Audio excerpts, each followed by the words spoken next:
Mine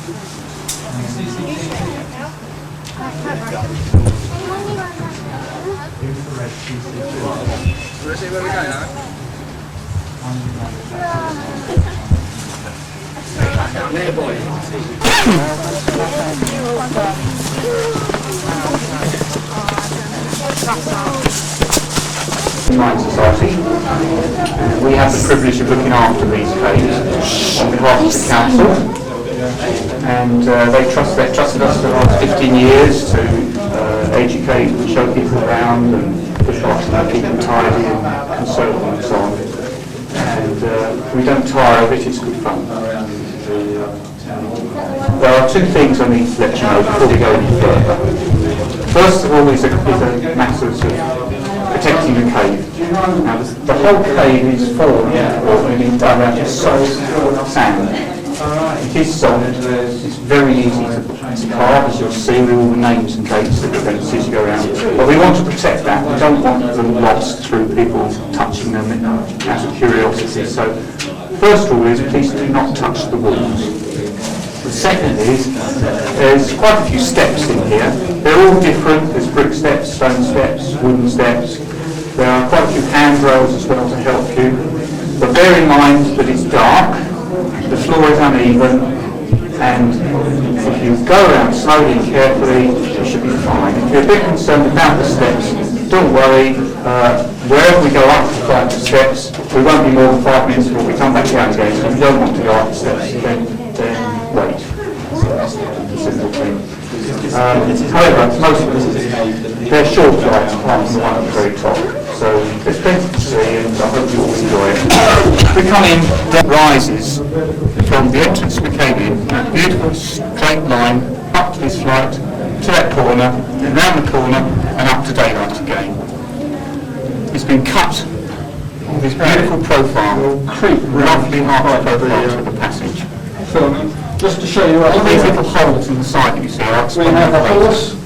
The actual passage is got a beautiful medieval arch shape. And his name.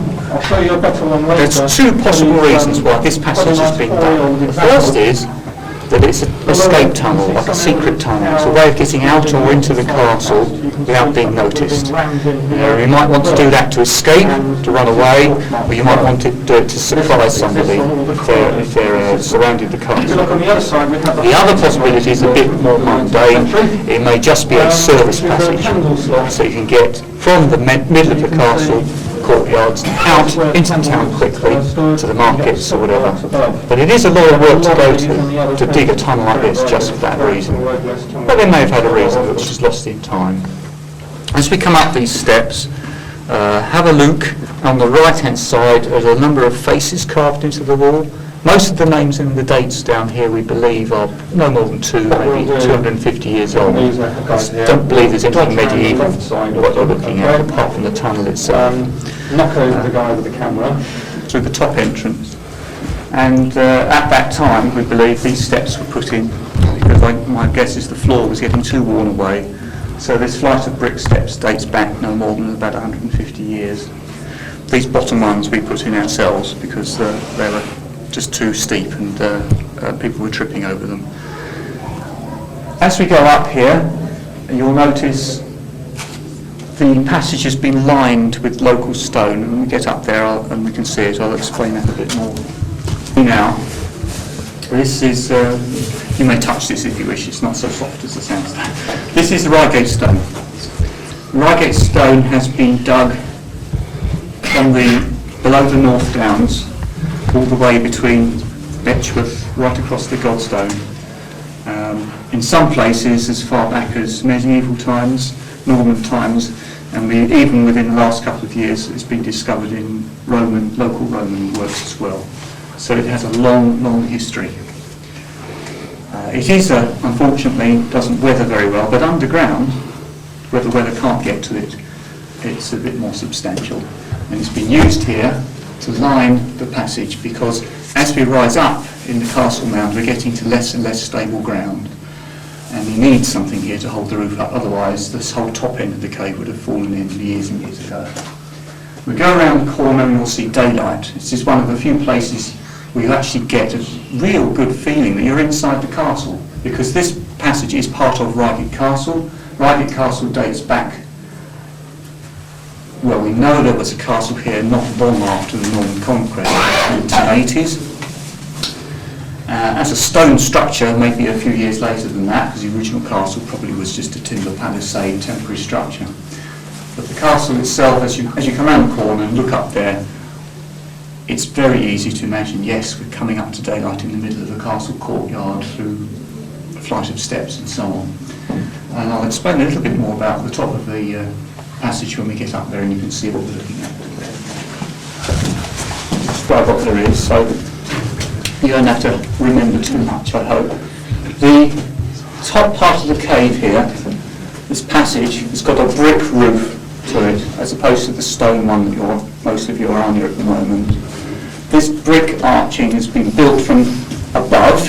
You can see how there used to be like a timber frame in here, and the bricks were all laid on top of it, and they ended up timbering away. So this was once open to the sky, and this has been built and then earthed over, and grass or whatever been laid over the top. I can't tell you how long ago that might have happened. There's nothing to tell us. Apart from the fact that these bricks are probably slightly smaller than modern bricks, which makes them some hundreds of years old, probably rather than tens. At that end of this top vault section, which some of you won't see, but you will see in a minute, there is another Reigate stone wall above the archway that leads down into the cave. That wall rises up and goes up behind this brick arch. That wall is probably the only surviving part of Reigate Castle walling that you can still see in its original position. And what it may have been, we don't know. Only archaeological work in the field above, in the garden above, would probably be able to tell us what that is.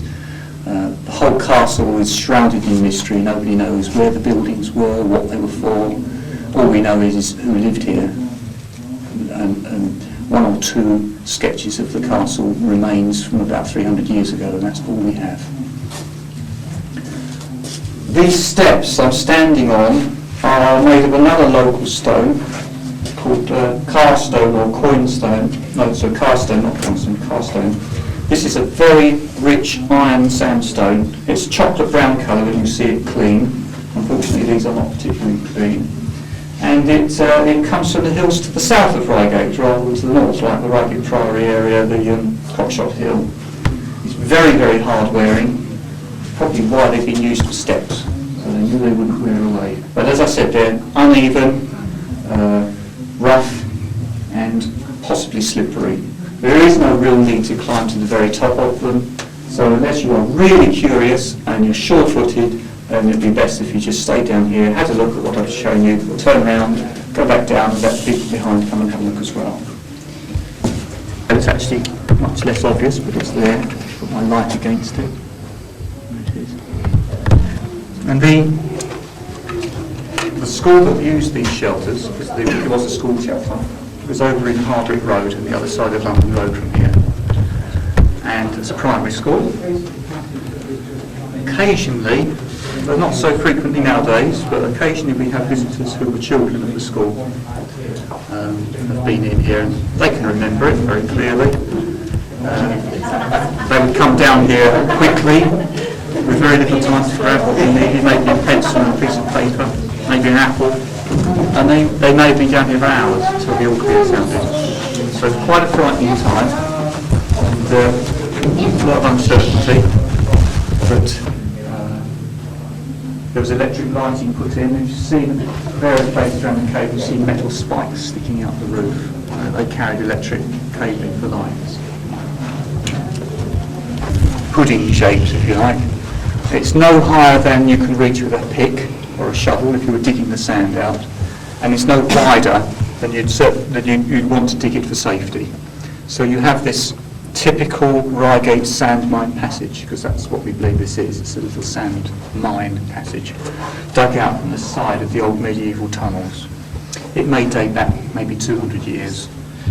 These caves that you see here on the board this map was on display actually in this section of the caves, which used to be accessible from the back of a shop in London Road until the 1980s.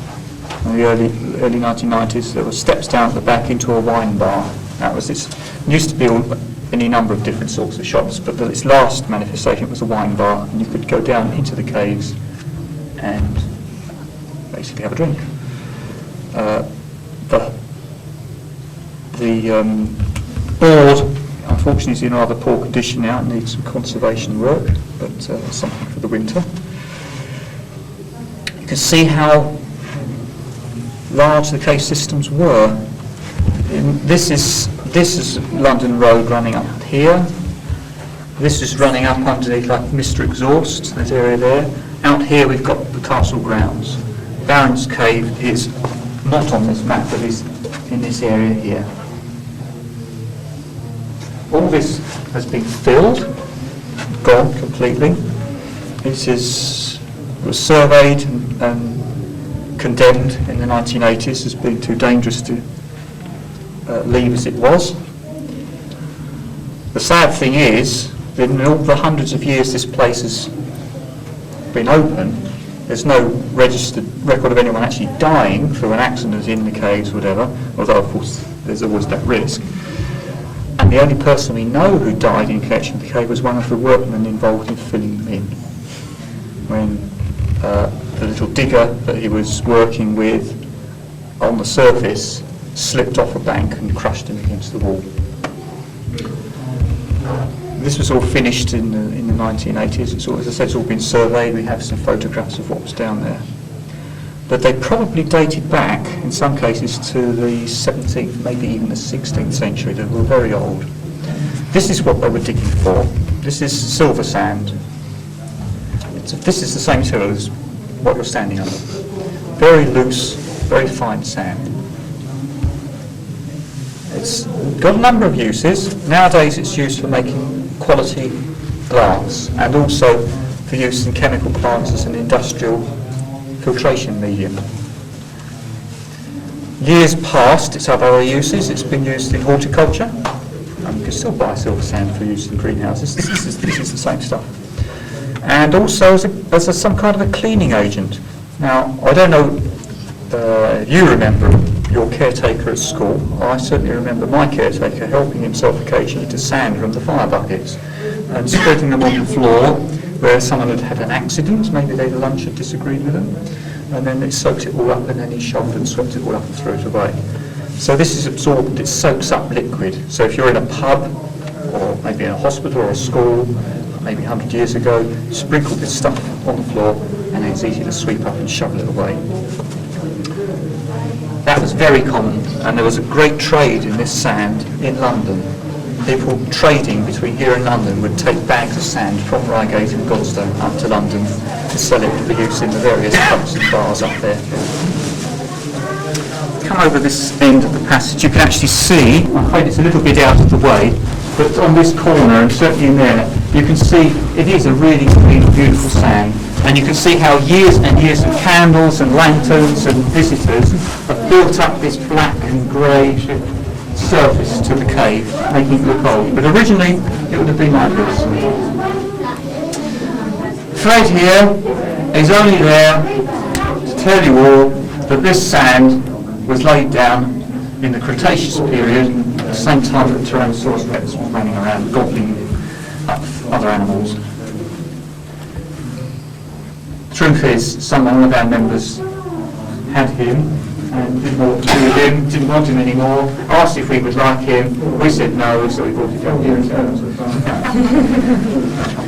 Idea this is, it's maybe twice the width, twice the height of the other parts of the cave. It has, once again, it's got this nice, smooth, carefully dug shape to it. This last section of the cave that you're visiting also contains a large amount of names, dates, initials, and little pictures and graphics all over the wall. The oldest dates in the cave are actually in this gallery, the oldest surviving dates.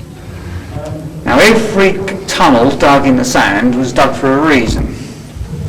And like the rest of Barron's Cave, we're not really sure why they would have dug this section. The best explanation that I've come across is this is a place of safety for the castle. It's the deepest, largest open space that you can retreat into. It may have had another purpose, but certainly if I was living here and the castle was being attacked and I wanted to protect my property or my family, one place I would probably think of putting them would be down here. It's deep and out of the way. Unfortunately, it's also dark, so there would need to have been lighting down here. Probably explains why this is such a large passage. In old medieval halls, they had a high ceiling. The reason being, smoke from lighting and heating would rise up to the top of the room, keeping the air below fresher. Unfortunately, there's no thatched roof for the smoke to escape through here. So, we're talking from a viewpoint of the 21st century. We really don't know what it was like living in those days, no matter how many TV documentaries we might watch. It's quite a long passage. It extends for, I can't remember how many yards now, but there's a lot of room down here. So to think of this as a storeroom, well, it's a big storeroom. But as a place to bring the family and possessions, maybe it's comparable to a big hall. The only thing that questions, if you like, that idea is the fact there's no water supply down here. There's no well. If you wanted to hole out down here for more than a few days, you'd need a well for fresh water, and there isn't one. All castles have a place of refuge. It's usually called the castle keep. There's a big square or circular structure in the middle of the compound with very thick walls that you could defend. There are some examples of such places on the continent where they did have an underground chamber, and this may be just an English example of that. As you go down, have a look around, take your time. There's lots of graffiti, lots of dates. Notice how carefully written it is. People took their time. They had time, so they used it. They didn't rush. They carved their names carefully. My guess is that this was all done in a time when people were being brought down here out of curiosity, much the same as you yourself had come. And they probably slipped the guide a penny for the pleasure of being able to look at the pictures. I'm not open to bribes.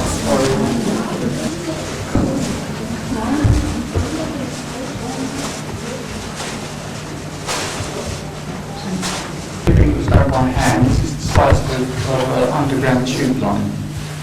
Okay, it's impressive, I think.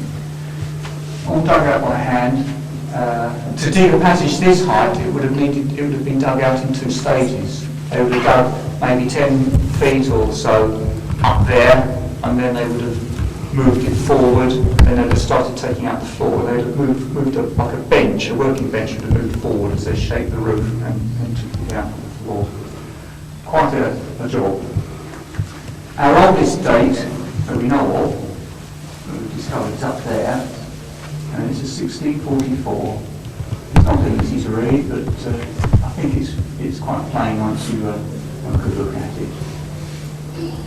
There's only one other 17th century date, which is even more difficult to read. It's over there. Even I can't see it most times. It's 1677. Around the accounts of the time, or written up at the time, in about 1900, it was all about a guy taking a stone about the size of a large skiffle ball. Here it is. The only stone you can count down here, anything like that. Beautifully smooth. And draw attention to themselves, to the servants in the castle above, to come down and bring them some wine and food.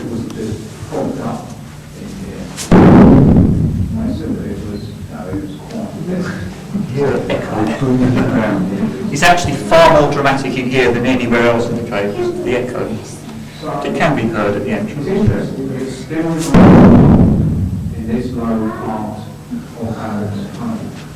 So we're carrying along a wonderful tradition of throwing stones into the sand on the floor. ridiculous. Never mind, it's some fun. As we walk back, how about